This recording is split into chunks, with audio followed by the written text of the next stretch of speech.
Assalamu alaikum. Welcome back to our YouTube channel. Today our topic is hydrogen bonding. So let's discuss the example of water. Water is very important example of hydrogen bonding. So इन सब points को पढ़ने से पहले अगर हम water का structure देख लें तो मे भी हमें ज्यादा इजीली समझ आएगा। वाटर में हमारे पास एक ऑक्सीजन का मॉलिक्यूल है और दो उसके साथ हाइड्रोजन अटैच होते हैं। वाटर इज H2O और ऑक्सीजन के पास यहाँ पर दो लोन पेयर्स बच जाते हैं बॉन्ड बनाने के अलावा। स्ट्रक्चर को देखते हैं। देखिए मैंने बिल्कुल ऐसे ही बनाने की कोशिश की है कि ये हमारे पास एक मॉलिक्यूल है वाटर का। अब इसके पास दो हाइड्रोजन है, इसका मतलब है इसने दो अट्रैक्शंस बनानी है। हाइड्रोजन बॉन्डिंग वो इन पॉजिटिव चार्ज की वजह से बनानी है, जबकि यहाँ पर नेगेटिव ऑक्सीजन के तौर पर इसके पास दो लोन पेयर्स हैं। तो एक लोन पेयर दूसरे वाटर मॉलिक्यूल के हाइड्रोजन के साथ बना लेगा और दूसरा लोन पेयर एक और दूसरे मॉलिक्यूल के हाइड्रोजन के साथ बॉन्ड बना लेगा। तो ये टोटल एक मॉलिक्यूल चार किस्म की अट्रैक्शंस शो करता है, दो अपने हाइड्रोजन की वजह से एंड दो जो हैं वो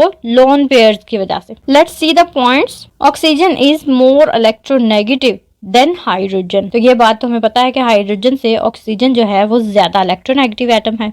water is polar molecule. Polar कैसे कि ऑक्सीजन के ऊपर नेगेटिव चार्ज आ जाता है और हाइड्रोजन के ऊपर पॉजिटिव चार्ज आ जाता है और एक मॉलिक्यूल में पोल्स बन गए, इस वजह से हम इसको कहते हैं कि water is a polar molecule. और इसमें जो अट्रैक्शंस बनेंगी वो डाइपोल डाइपोल इंटरेक्शंस बनेंगी which are between partially positively charged hydrogen and partially negatively charged oxygen, much more than simple dipoles. जब मैंने टॉपिक स्टार्ट किया था तो तभी मैंने बताया था कि हम इसको डाइपोल डाइपोल इंटरेक्शंस में ही इंक्लूड करते हैं, लेकिन इसमें डिफरेंस है और वो डिफरेंस भी मैंने बताया। तो उसी डिफरेंस की वजह से हम कहते हैं कि ये सिंपल डाइपोल्स नहीं है। वो देखते हैं कि क्या रीजंस हैं जिनकी वजह से हम ये कहते हैं। Oxygen has two lone pairs. दो बॉन्ड उसने हाइड्रोजन के साथ बनाए हुए हैं और दो ही उसके पास लोन पेयर्स हैं। तो ये एक डिफरेंट चीज आ गई डाइपोलर डाइपोलर इंटरेक्शन से। नेक्स्ट है hydrogen has sufficient positive charge. ये हाइड्रोजन के पास इतना पॉजिटिव चार्ज मौजूद है कि वो किसी दूसरे नेगेटिव चार्ज को अट्रैक्ट कर सके। तो इस पॉजिटिव चार्ज की वजह से ये यहाँ पर हाइड्रोजन बॉन्डिंग में इन्वॉल्व होता है। Both hydrogen creates electrical field. Electric field क्या होती है? एक ऐसा एरिया जहाँ पर चार्जेस की मूवमेंट हो।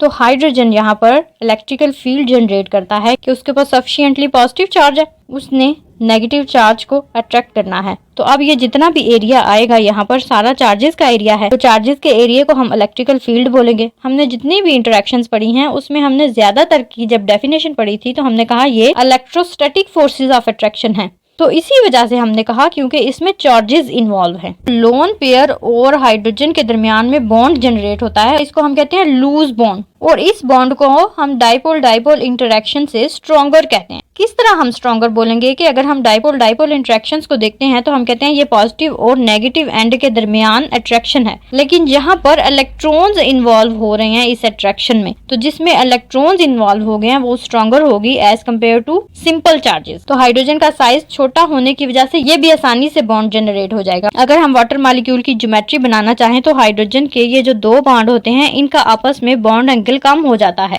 वो bond angle in lone pairs की वजह से कम हो जाता है। तो इस छोटे हाइड्रोजन की वजह से ये लोन पेयर जो है ये दूसरे मॉलिक्यूल के हाइड्रोजन के साथ इंटरेक्शन शो करेगा और ये लोन पेयर एक और मॉलिक्यूल के हाइड्रोजन के साथ इंटरेक्शन शो करेगा। तो इसको हम कहते हैं कि ये लूज बॉन्ड बना है। और बॉन्डिंग एक्ट लाइक अ bridge between two electronegative oxygen atoms. हमने जब ये स्ट्रक्चर देखा था तो स्ट्रक्चर से हमें पता चलता है, एक दफा फिर हम स्ट्रक्चर की तरफ चलते हैं। वो स्टेटमेंट क्या बता रही थी कि hydrogen bonding acts as a bridge between two electronegative oxygen. अब ये देखें तो ये हाइड्रोजन बॉन्डिंग जनरेट हुई है। इसके एक एंड पर यहाँ पर भी ऑक्सीजन है और दूसरे एंड पर जहाँ पर ये स्टार्ट हो रही है वहां पर भी ऑक्सीजन है। अगर दूसरे मॉलिक्यूल की बात करें तो यहाँ पर भी देखें ये हाइड्रोजन बॉन्डिंग है, ये एक ऑक्सीजन हो गई और ये दूसरी ऑक्सीजन हो गई। तो ये जो ब्रिज वाली बात थी ये हम स्ट्रक्चर से समझ गए। अब कौन कौन से इलेक्ट्रोनेगेटिव एटम्स जो हैं वो हाइड्रोजन बॉन्डिंग में इंक्लूड हो सकते हैं? तो जो पीरियोडिक टेबल में हाईली इलेक्ट्रोनेगेटिव्स हैं वो ही हाइड्रोजन बॉन्डिंग में हिस्सा लेते हैं।